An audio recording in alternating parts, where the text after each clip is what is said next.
Selamat Paskah, saudara-saudara yang kekasih di dalam Kristus Yesus, Tuhan kita. Kembali kami menyapa dan menjumpai seluruh warga jemaat melalui firman Tuhan, khotbah Paskah untuk tahun 2020 ini.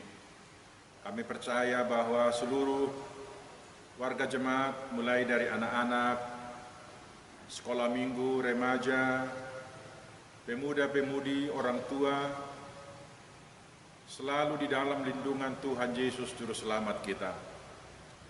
Ibadah-ibadah yang kita laksanakan di rumah sebagai pengganti ibadah yang biasa kita laksanakan di gereja, kiranya ibadah yang selalu berkenan kepada Tuhan, karena kita laksanakan hanya di dalam nama Allah Bapa, Anaknya Tuhan Yesus Kristus, dan di dalam Roh Kudus.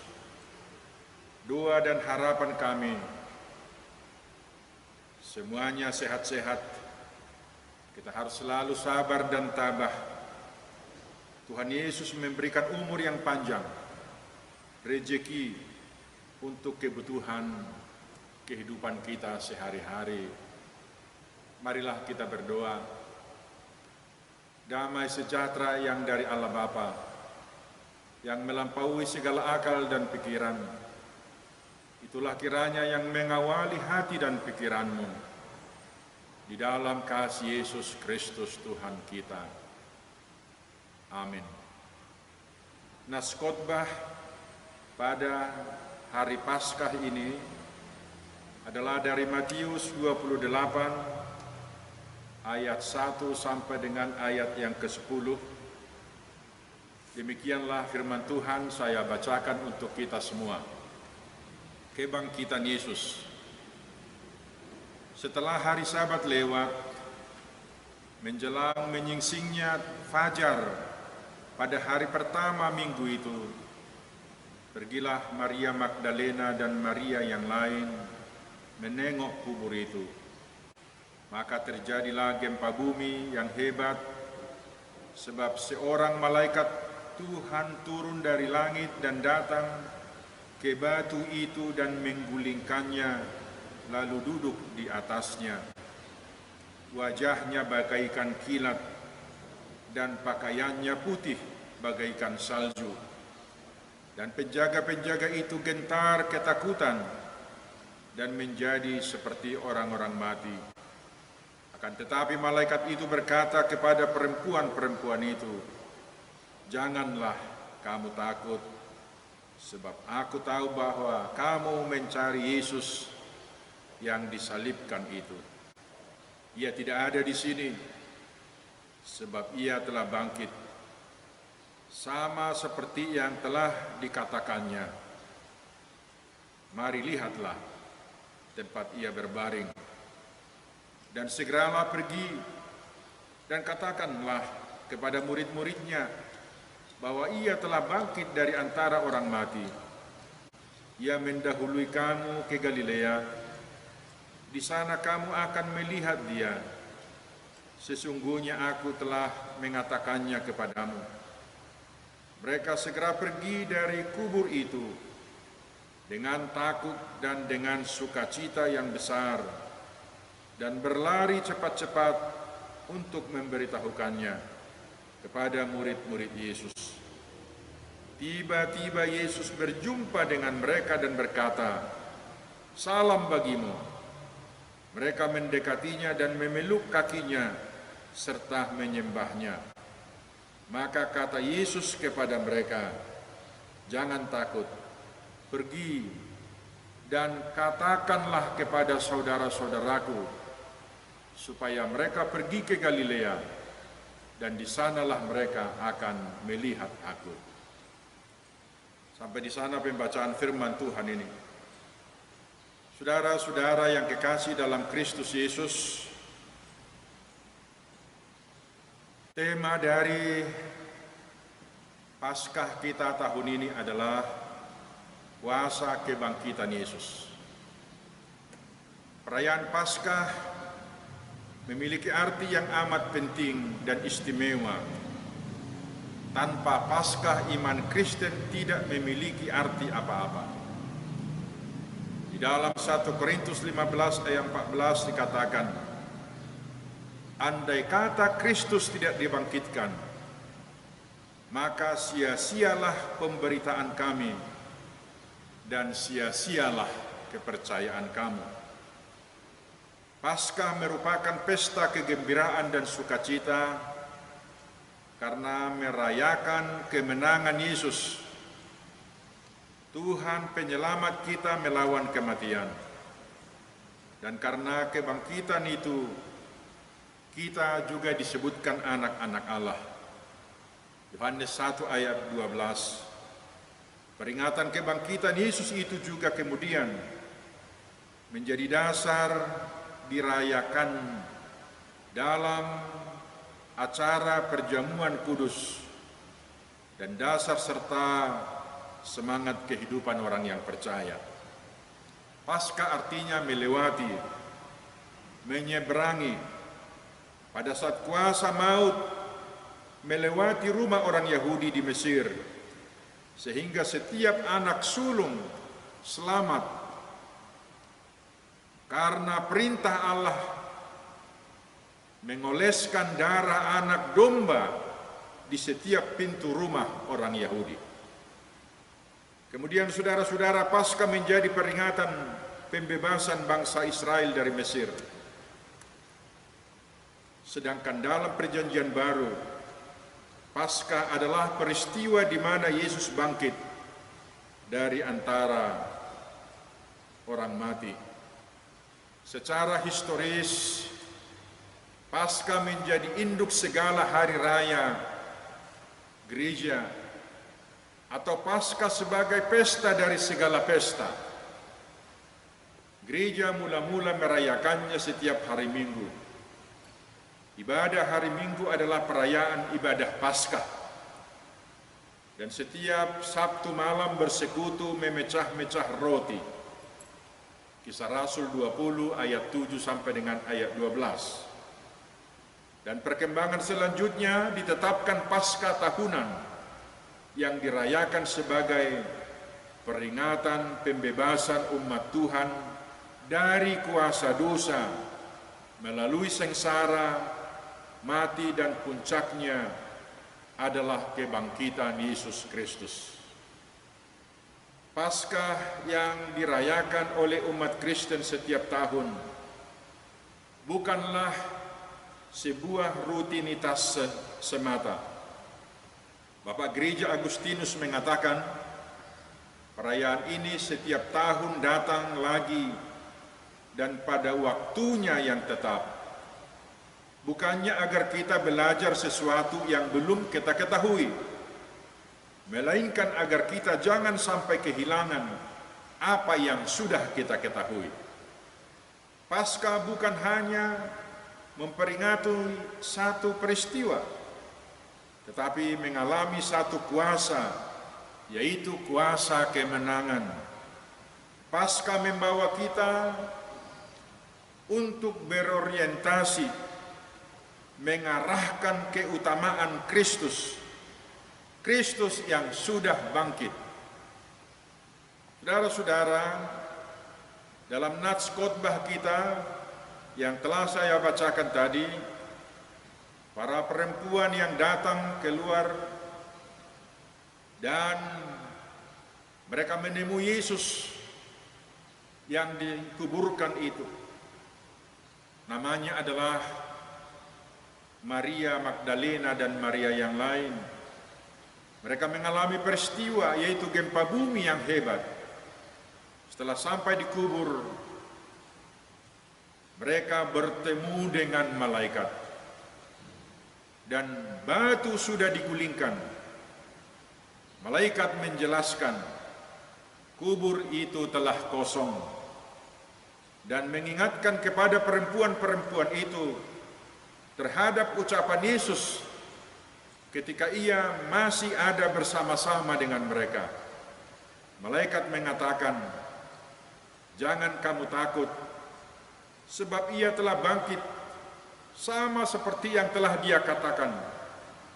Lihatlah, tempat ia berbaring. Harapan para perempuan yang tadinya hanya ingin mengurapi jenazah Yesus dengan rempah-rempah dan minyak wangi berubah menjadi harapan yang baru dan penuh sukacita.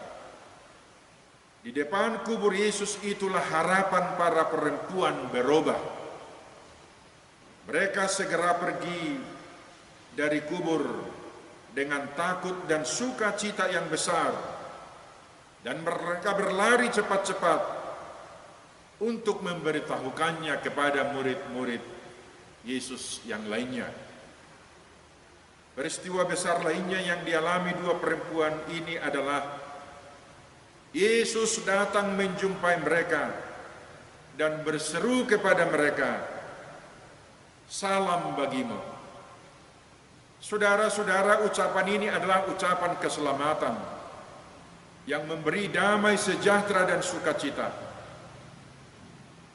Pertemuan Yesus dengan perempuan-perempuan tersebut adalah untuk meyakinkan mereka bahwa adanya persamaan antara Dia yang disalibkan dan Dia yang sudah bangkit.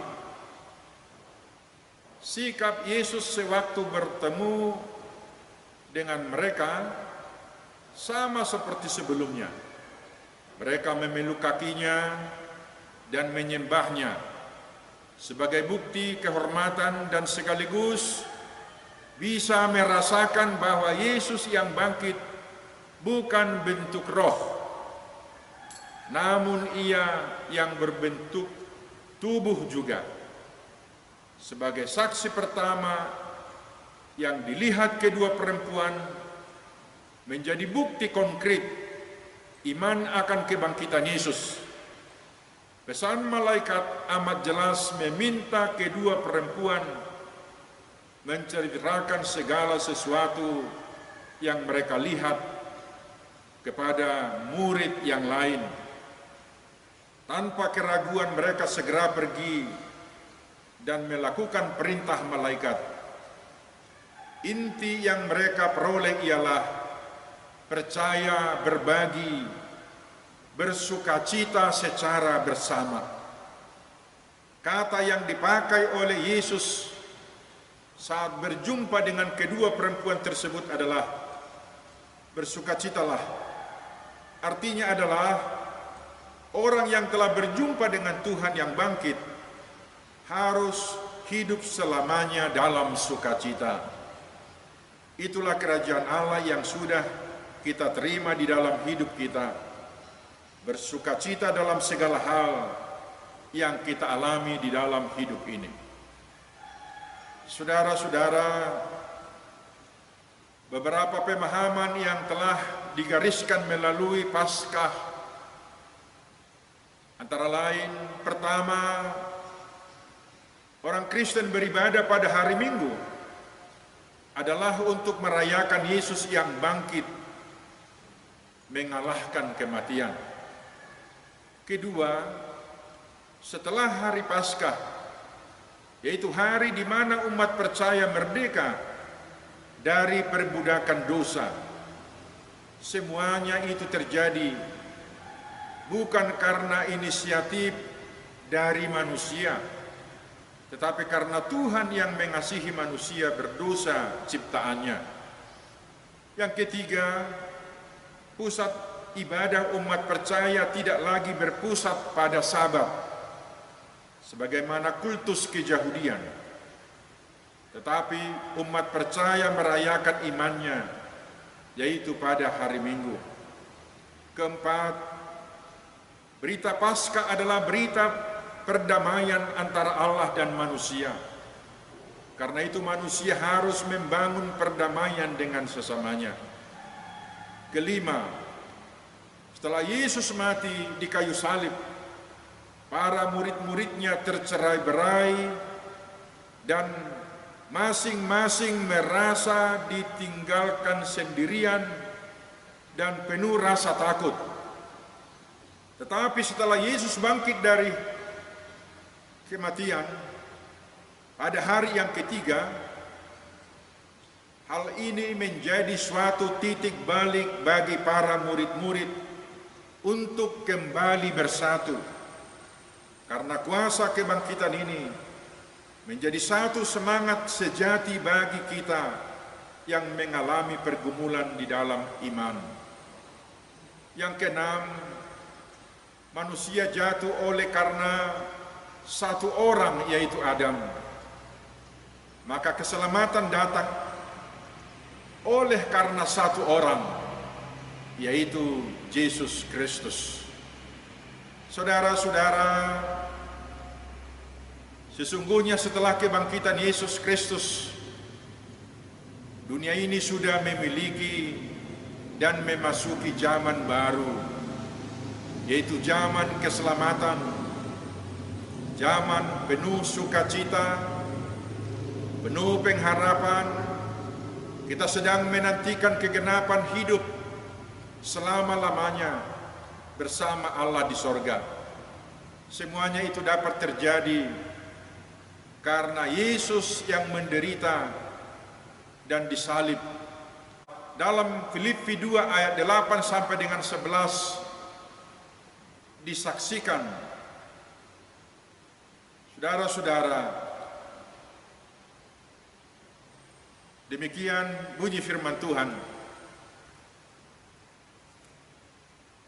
Dan dalam keadaan sebagai manusia, ia telah merendahkan dirinya dan taat sampai mati, bahkan sampai mati di kayu salib.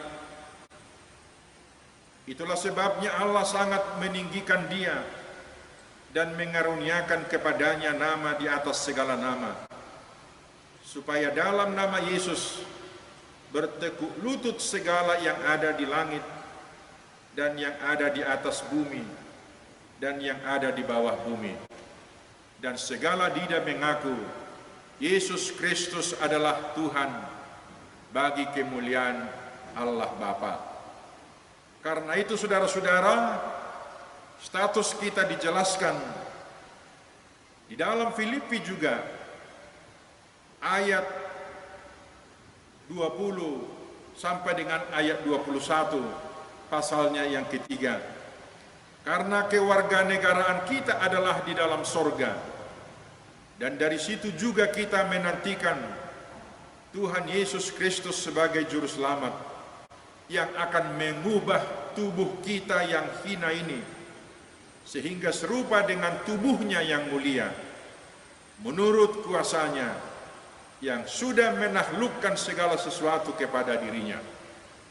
Saudara-saudara, sangat jelas di dalam firman Tuhan ini bahwa tubuh kita ini juga nantinya akan dibangkitkan sama seperti tubuh Kristus yang telah bangkit dari antara orang mati. Sukacita yang luar biasa dan pemberian cinta kasih keselamatan dari Tuhan kepada kita umat yang Dia selamatkan. Tugas kita sekarang, saudara-saudara, dikatakan di dalam firman Tuhan, berdirilah teguh di dalam firman yang telah disampaikan kepadamu.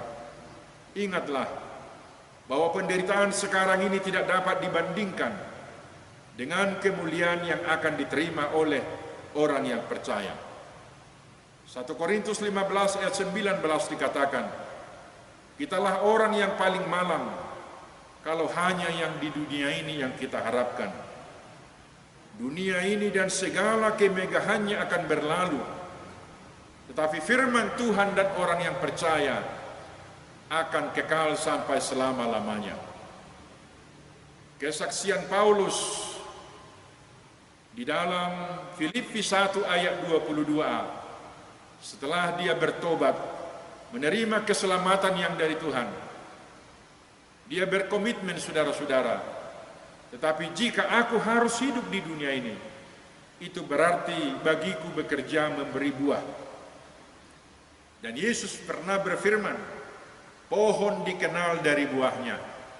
Jadi kalau kita, saudara-saudara, adalah orang yang percaya, yang dituntut oleh Tuhan dari kita dalam seluruh aspek kehidupan kita adalah buah, Artinya, saudara-saudara, kebangkitan Yesus harus kita saksikan di dalam perbuatan-perbuatan baik, yaitu sebagai ungkapan rasa syukur atas seluruh berkat yang kita terima. Berulang kali Yesus berfirman, "Imanmulah yang menyelamatkanmu." Dan iman tanpa perbuatan pada hakikatnya adalah mati. Khotbah Yesus di dalam Matius 5 ayat 16. "Demikianlah hendaknya terangmu bercahaya di depan orang, supaya mereka melihat perbuatanmu yang baik dan memuliakan Bapamu yang di sorga." Saudara-saudara, di dalam kehidupan kita sering yang dilihat orang bukan perbuatan baik sebagai ungkapan rasa syukur atas keselamatan yang dari Tuhan, tapi justru sering yang dilihat oleh dunia ini dari orang Kristen, orang percaya, adalah perbuatan-perbuatan yang melanggar dari titah firman dan kehendak Tuhan yang sesungguhnya.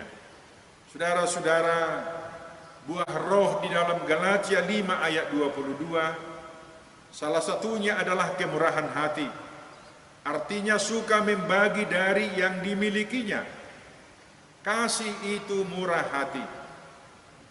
Kita baca saudara-saudara Mazmur 37 ayat 21. Orang benar adalah pengasih dan pemurah. Orang yang murah hati berbaik kepada diri sendiri. Artinya, saudara-saudara, bermurah hati tidak ada ruginya. Itu kita baca dalam Amsal 11 ayat 17. Tetapi justru membawa keuntungan yang sangat besar kepada diri sendiri. Sebab Yesus berfirman, "Berbahagialah orang yang murah hatinya, karena mereka akan beroleh kemurahan." Praktek hidup jemaat mula-mula di Yerusalem adalah contoh jemaat yang ideal, karena jemaat tersebut selalu memecah roti dan berdoa. Kisah Rasul 2 ayat 4. Dan selalu mau berbagi dari berkat yang diterima. Dengan tantangan yang sedang kita alami saat ini, perbuatan yang nyata sebagai buah iman kita melalui diakoni gereja hendaknya semakin nyata. Saat ini seksi diakoni harus lebih diutamakan, saudara-saudara. Pembangunan fisik, bangunan dapat kita tangguhkan demi membantu warga jemaat, kebutuhan hidup sehari-hari. Banyak warga dan masyarakat yang kehilangan pekerjaan sehari-hari saat ini, yang dampaknya, saudara-saudara, kekurangan kebutuhan makanannya. Doa dan harapan kami supaya seluruh pendeta, seluruh majelis resort, majelis jemaat-jemaat khusus dan jemaat-jemaat dengan segera tanggap dan memberikan bantuan ke seluruh warga jemaat, bahkan seluruh masyarakat di sekitar kita, dengan menggerakkan hati warga jemaat, memberi dan dana kas gereja demi membantu biaya hidup sehari-hari. Kami juga menghimbau seluruh warga jemaat untuk melaksanakan pekerjaan sehari-hari dengan mempedomani aturan-aturan yang dibuat oleh pemerintah kita. Orang Kristen harus warga negara yang baik dan taat. Dengan berbuat demikian, kita sudah menjadi orang yang tertib di dalam iman. Karena dengan berbuat demikian, kita sudah ikut membantu keselamatan dan kesehatan masyarakat secara keseluruhan. Marilah kita selalu berseru-seru berdoa, memohon kepada Tuhan Allah yang Maha Kuasa, agar penderitaan yang dialami dunia ini dengan cepat berlalu. Kita hanya mohon pengasihan, kasih karunia Tuhan di dalam Yesus Kristus Tuhan kita. Saudara-saudara, saya mengajak kita semuanya untuk membaca firman Tuhan yang tertulis di dalam Mazmur 107 ayat 17 sampai dengan ayat yang ke-22. Ada orang-orang menjadi sakit oleh sebab kelakuan mereka yang berdosa, dan disiksa oleh sebab kesalahan-kesalahan mereka. Mereka muak terhadap segala makanan, dan mereka sudah sampai pada pintu gerbang maut. Maka berseru-serulah mereka kepada Tuhan dalam kesesakan mereka, dan diselamatkannya mereka dari kecemasan mereka. Disampaikannya firman-Nya dan disembuhkannya mereka. Diluputkannya mereka dari liang kubur. Biarlah mereka bersyukur kepada Tuhan karena kasih setia-Nya, karena perbuatan-perbuatannya yang ajaib terhadap anak-anak manusia. Biarlah mereka mempersembahkan kurban syukur dan menceritakan pekerjaan-pekerjaannya dengan sorak-sorak. Saudara-saudara, kiranya Tuhan Allah yang Maha Pengasih berkenan menghapuskan dosa-dosa kita dan mendengarkan seruan-seruan doa-doa kita yang kita panjatkan. Kita tahu, saudara-saudara, Mazmur adalah kitab yang paling panjang. Di dalam Mazmur ini, saudara-saudara, ada Mazmur pujian, Mazmur syukur, Mazmur doa atau permohonan. Tetapi ada juga Mazmur jeritan, ratapan, dan tangisan. Artinya, saudara-saudara, umat Tuhan, baik suka dan duka, mereka datang bermazmur kepada Tuhan. Kalau mereka, saudara-saudara, hidup di dalam kebahagiaan, mereka bermazmur, bersyukur, memuliakan Tuhan. Mereka tidak pergi kemana-mana untuk menyatakan syukurnya. Mereka tidak memuliakan dan tidak memuji berkat itu, tetapi mereka memuji, memuliakan pemberi berkat yang berkelimpahan itu.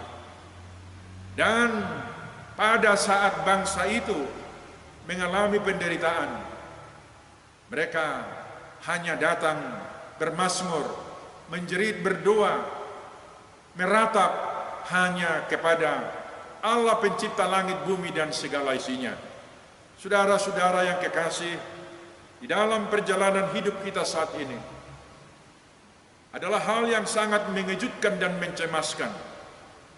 Dan kita berdoa supaya kejadian yang seperti ini tidak akan pernah terulang kembali, karena memang sangat mencemaskan semua orang. Tapi dalam keadaan yang seperti ini, kita hanya datang kepada Tuhan, berseru-seru kepada Tuhan, karena Dialah Raja Tuhan, Dia yang bangkit, Dia yang kekal, Alfa dan Omega, dan Dialah pemilik segala sesuatunya. Saudara-saudara, marilah bermazmur, berseru kepada Tuhan Yesus Kristus yang telah bangkit dari antara orang mati. Dia akan menolong kita seturut dengan kehendak-Nya. Amin. Marilah kita berdoa. Allah Bapa kami, Bapa di dalam Kristus Yesus Tuhan dan Juru Selamat kami, Allah yang telah menjadi manusia, Allah yang telah menderita, Allah yang telah tersalib di dalam diri Tuhan Yesus Kristus. Salib adalah pusat pemberitaan kami bahwa segala sesuatunya boleh terjadi hanya karena Engkau telah berbuat di luar nalar, di luar kemampuan berpikir umat manusia. Allah yang menderita, Allah yang mati, tetapi Engkau Allah yang hidup, Allah yang kekal sampai dengan selama-lamanya. Tolong kami Tuhan dan ajar kami untuk selalu memahami dan melaksanakan firman-Mu sesuai dengan kehendak-Mu yang digerakkan oleh Rohul Kudus, Roh Tuhan yang berdiam di dalam diri kami. Kami berseru-seru kepadamu di saat yang amat mencemaskan saat ini. Kami penuh dengan ketakutan, tapi kami juga penuh dengan sukacita, karena Engkau adalah Tuhan di atas segala kejadian apapun yang terjadi di tengah-tengah kehidupan dunia ini. Maut yang selalu mengintai di mana-mana karena virus corona. Tuhan, kehendak-Mu jadilah. Kami berdoa kepadamu, berikan lagi Tuhan kesempatan bagi seluruh umat manusia di dunia ini dengan umur yang panjang, sehingga boleh semakin berkarya, saling menunjukkan cinta kasih, saling menolong, saling berdamai, saling memaafkan. Tuhan, berikanlah keadilan berdasarkan kasih-Mu, karena kami tahu bahwa keadilan-Mu terletak di dalam kasih-Mu yang agung itu. Terpujilah Engkau Tuhan. Berkati seluruh jemaat-Mu GKPI, para hamba-Mu, para pendeta, para pelayan, seluruh warga jemaat mulai dari anak-anak sampai dengan lansia. Berkati bangsa dan negara kami, Republik Indonesia ini, yang dipimpin oleh Presiden kami dan semua jajarannya, agar boleh selalu bersatu padu di dalam kasih untuk menghempang dan berakhirnya kelak virus corona ini. Kami percaya Tuhan, dalam waktu yang tidak terlalu lama, semuanya akan berakhir, sehingga kami penuh dengan sukacita lagi untuk menjalani kehidupan kami sehari-hari. Dan berkati seluruh umat-Mu, berkati yang kekurangan makanan dan minuman karena pekerjaan yang mereka tinggalkan karena situasi ini. Biarlah umat-Mu saling membagi berkat yang dia terima selama kehidupannya. Karena itulah kehendak-Mu Tuhan. Kami ditantang untuk selalu berbuat yang terbaik bagi sesama kami. Mampukan kami Tuhan untuk melakukan itu hanya karena berkat-Mu yang berlimpah, firman yang selalu mengingatkan kami di dalam melaksanakan tugas-tugas itu. Berkati seluruh ibadah-ibadah yang dilaksanakan oleh warga GKPI dan seluruh umat-Mu di dunia ini, di rumah masing-masing. Berkati seluruh aktivitas mereka sehari-hari, agar kami percaya dan yakin sesungguhnya hanya karena kasih karunia Tuhan boleh berjalan kehidupan kami ini. Dimuliakan nama-Mu Tuhan Yesus Kristus. Terimalah doa kami yang kami alaskan hanya mengandalkan cinta kasih-Mu Tuhan. Kasihanilah kami ya Tuhan. Amin.